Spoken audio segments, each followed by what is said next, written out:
muxuu yahay muranka ku saabsan sidii uu ku bilowday dagaalkii labaad ee adduunka.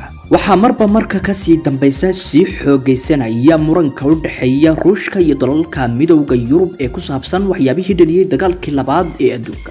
isla markaana sargaal sare ee Ruush ah ayaa eedeeyay safiirka Mareykanka u fadhiya wadankaasi Poland. afayeenka baarlamaanka Volodin ayaa sheegay in qoraal ay soo dhigtay barta Twitter danjire Gryato Moskvich ay ahayd mid lagu aflagaadenayo Ruushka iyo Mareykanka. isniintii ayay qoraalkeeda Twitterka ku tiri Mr. Putin waxaa dagaalkii labaad ee adduunka ka wada shaqeeyay bilashadiisa Hitler iyo Stalin oo labaduba kala ah Jarmalka oo Hitler ah iyo Stalin oo ah midowgii Soviet. madaxweynaha wadanka Ruushka Vladimir Putin ayaa sheegay in Poland iyo saaxiibadeeda ay ka been sheegayaan taariikhda. 19 bishii December ayuu madaxweynaha Ruushka sheegay in wax aan la aqbali karin ay tahay isla markaana aysan sax ahayn in eedeyn isku mid ah dusha loo saaro hogaamiyaha naasiga ah ee Adolf Hitler iyo hogaamiyihii midowga Soviet Joseph Stalin, taasi oo ku saabsan bilashadiisii dagaalkaasi labaad ee adduunka. Mr. Putin ayaa sheegay in goobta taariikhihii Soviyetka lagu keediyo uu ka dalbaday dukumentiyo si uu muuqaal uga qoro mowduucan soo gelitaankii naasiyiinta Jarmalka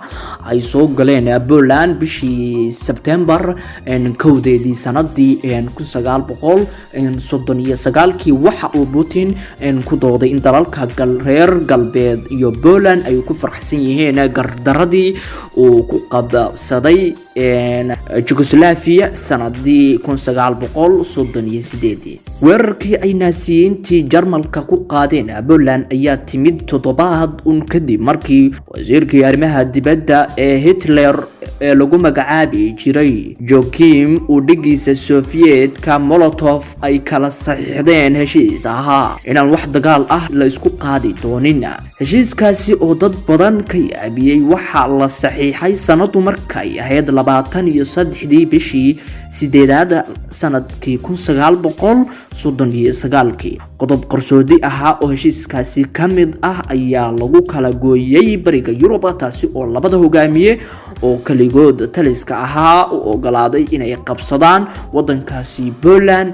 muranka la soo kala dhex galay sidee ayuu ku bilowday. isniintii 30 December iyada oo ay jirtay qoraal Twitterka ee safiirka Mareykanka ayaa haddana danjiraha Jarmalka ee Poland Rolf Nickel waxa uu sii kiciyay xiisada kadib markii uu soo qoray heshiiskii Molotov ayaa sababay diyaarintii weerarkii dambiilanimada ahaa ee ay naasiyiinta ku galeen wadankaasi Poland. Sovietka iyo Jarmalka ayaa ka qayb galay weerarka arxan darada ahaa ee lagu qaaday wadankaasi Poland 29 bishii December ee sanadan hadda dhamaatay. ra'iisul wasaaraha Poland ayaa soo qoray bayaan isaga oo ku eedeeyay Mr. Putin oo isticmaalayo dagaalkii labaad ee adduunka si uu u qarayo guuldarooyinka Ruushka ee heer caalami si cunaqabateynta ciyaaraha lagu soo rogay.